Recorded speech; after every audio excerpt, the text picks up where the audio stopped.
We are living in a modern Cuban Missile Crisis with roles reversed. And the catch becomes, do we have leaders who understand and who grasp the severity of this moment, as opposed to delving into political rhetoric? This is not about political rhetoric. This is not about an argument to take place. This is Russia being very clear and explaining, you are bringing the world to the precipice. I'll let him speak for himself. It is not Russia, but the United States who have destroyed the system of international security. And they are trying to preserve their hegemony and stoking a global conflict. We have always preferred, and we still prefer, to resolve our disagreements using peaceful means, but we are prepared for any scenario. And if anyone has any doubts, they shouldn't. There will always be a response. If anyone have any doubts, they shouldn't. There will always be a response. So this speech should be read to audiences abroad, because he's very clear in what he's trying to get across. And what he's saying is right and has not been contradicted by anybody. Those are your weapons. You can't fire those weapons without you firing those weapons. And because it is you firing those weapons, meaning the US, UK, France, or whoever, then you are responsible and are a party to the conflict and are open to be hit, since you are firing those weapons. Meaning you are attacking Russia, the United States, you're attacking Russia, UK, you're attacking Russia. Why do you believe that you are not also eligible to be up for attack? And in order for us to try to prevent this from escalating, because you don't think we're serious, then we need to take muscular and forceful action in order to get that across to you. We are trying to prevent a nuclear war. And the only way we know how to do that is to demonstrate our seriousness. Up to this point, you've taken pragmatism for weakness. That stops. We're stopping this nuclear the spiral. The spiral is going to lead us to oblivion. That is the main point. That is the main point. So, right here.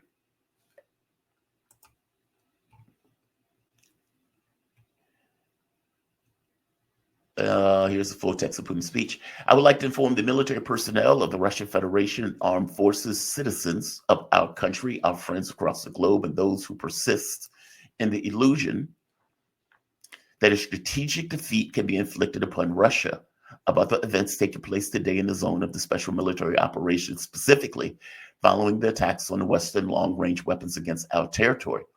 The escalation of the conflict in Ukraine, instigated by the West, continues, with the United States and its NATO allies previously announcing that they authorized the use of long-range, high-precision weapons for strikes inside the Russian Federation.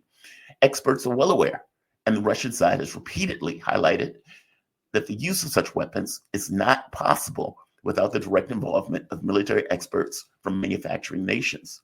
On November 19th, 6 Attack-Adams tactical ballistic missiles produced by the United States, and on November 21st, during a combined missile assault involving British Storm Shadow missile systems and HIMARS systems produced by the United States, attacked military facilities inside the Russian Federation in Bryansk and Kursk regions. From that point onward, as we have repeatedly emphasized in prior communications, the regional conflict in Ukraine provoked by the West has assumed elements of a global nature.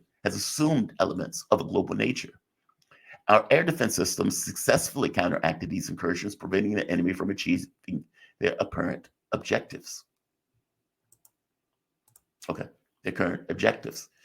The fire at the ammunition depot in Bryansk region, caused by the debris from Attack-Adams missiles, was extinguished without casualties or significant damage. In the Kursk region, the attack targeted one of our command posts on our group north. Regrettably, the attack and the subsequent air defense battle resulted in casualties, both fatalities and injuries, among the perimeter security units and servicing units. However, the command and operational staff of the control center suffered no casualties and continue to manage effectively operations of our forces to eliminate and push enemy units out of the Kursk region. I will underscore once again that the use by the enemy of such weapons cannot affect the course of combat operations in the Special Military Operations Zone. Our forces are making successful advances along the entire line of contact, and objectives we have set will be accomplished. I just want to highlight that point also. Nothing that is being done would affect the course of the war. Nothing. Meaning nothing that you are doing is going to change this, short of continuing to escalate this conflict. In response to deployment of American and British long-range weapons, on November 21st, the Russian armed forces delivered a combined strike on a facility in Ukraine Defense Industrial Complex. In field conditions, we also carried out tests of one of Russia's latest medium-range missile systems, in this case, carrying a non-nuclear hypersonic ballistic missile that our engineers named Oreshnik. The tests were successful, achieving the intended objective of the launch. In the city of Dnipropetrovsk, Ukraine, one of the largest and most famous industrial complexes from the Soviet Union era, which continues to produce missiles and other armaments, was hit. We're developing an intermediate range and shorter range missiles in response to the United States plans to produce and deploy immediate range and shorter range missiles in Europe and Asia Pacific region. We believe that the United States made a mistake by unilaterally destroying the INF Treaty in 2019 under far-fetched pretexts. Today, the United States is not only producing such equipment, but as we can see, it has worked out ways to deploy its advanced missile systems in different regions of the world, including Europe, during training exercises for its troops. Moreover, in the course of these exercises, they are conducting training for using them. As a reminder, Russia has voluntarily and unilaterally committed to not deploying intermediate range and shorter range missiles until the US weapons of this kind appear in any region of the world. Basically, we didn't start this. You did. To reiterate, we're conducting combat tests of the Oreshnik missile system in response to NATO's aggressive actions against Russia.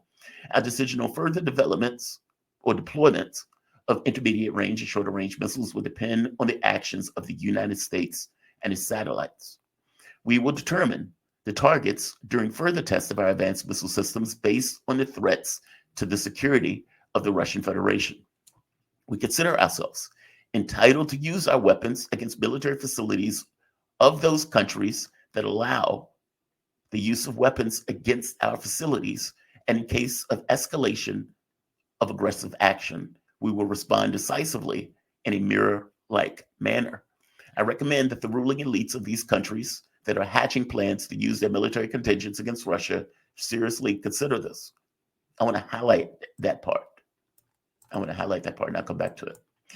It goes without saying that when choosing, if necessary, as a retaliatory measure, targets would be hit by systems such as Oreshnik on Ukrainian territory, we will in advance suggest that civilians and citizens of friendly countries residing in those areas leave the danger zone.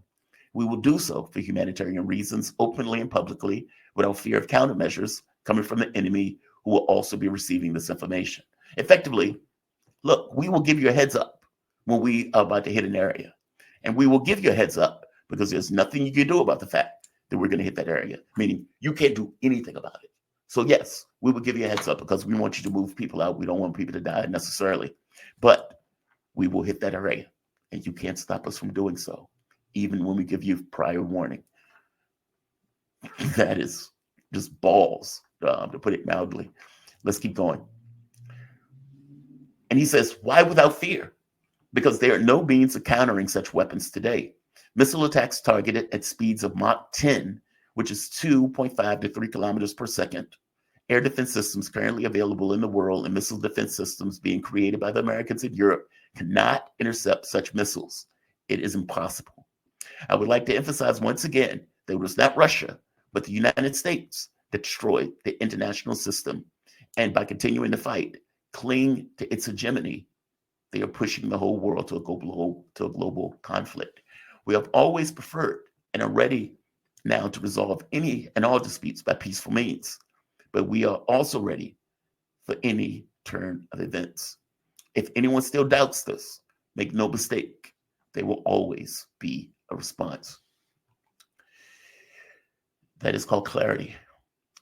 The other part, we would determine our targets, further test our advanced missile systems based on threats to the security of the Russian Federation.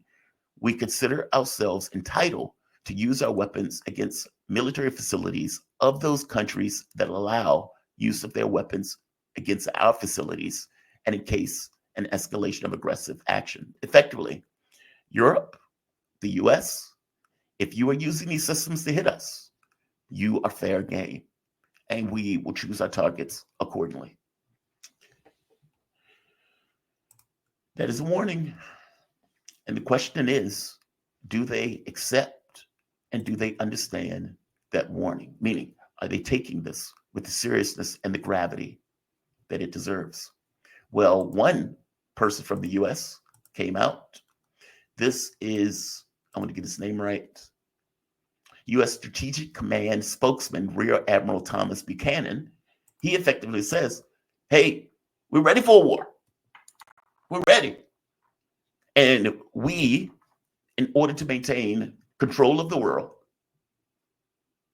will get into a nuclear conflict if we think we can maintain control of the world. Effectively, and I'll play it. This is Buchanan.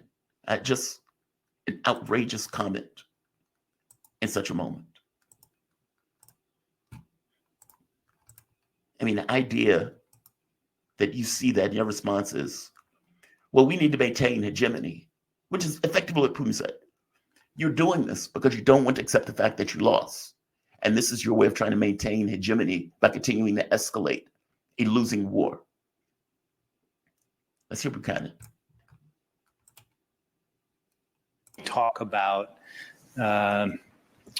non-nuclear and nuclear capabilities. We certainly don't want to have an exchange, right? I think everybody would agree. If we have to have an exchange, then we want to do it in terms that are most acceptable to the United States. So it's terms that are most acceptable to the United States that puts us in a position to continue to lead the world. Terms that are acceptable to the United States. What are your thoughts on that? This is the overarching problem we're seeing. It is terms that are acceptable to the United States for us to continue to lead the world. Think about that.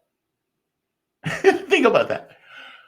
That your main concern is, well, we clearly want to stay in charge. We still want to stay in control. We want to maintain a hegemonic might in maintaining influence and control around the globe. That's his argument. Now, the catch becomes, do they and everybody else think that way? Or are there rational people in Europe? Are there rational people in Washington that saw that missile strike and took it with the severity that it demanded? Again, Russia's not expanding to the border of Texas. We have expanded to their border. Russia didn't knock over Mexico. We knocked over Ukraine. Meaning, these are actions that are being taken by the West. It is not the other way around. Russia is defending its sovereign territory, and the actions that they've taken up to this point has been specific to that defense. We have decided to continuously escalate, and they are taking provocative action in order to tell us to stop. Now, the lying at this point needs to stop. The propaganda at this point needs to stop. And I don't know